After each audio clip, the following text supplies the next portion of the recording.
নাই, খেয়াল করো না কবরে যখন আপনাকে আমাকে রাখিয়া দিল, বাঁশ যখন বিছাইব, বাঁশের উপরে দাঁড়িয়ে দেব, আপনি আমার ছেলে সন্তানগুলো উড়িয়া ফারিয়া মাটি দিবে। মুর্দার ব্যক্তি এবার তাকায়া দেখে তার ডাইনেও মাটি, বামেও মাটি, সামনেও মাটি, পিছনেও মাটি, উপরেও মাটি, আলো নাই, বাতি নাই, সাথী নাই।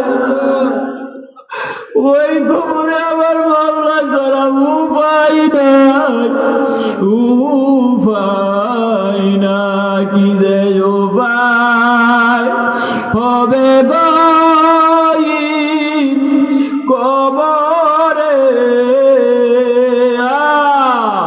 মাওলা যদি মাফ না করে মুহদের, মাওলা যদি মাফ না করে মুহদের, সাপে কাটবে গুরজমা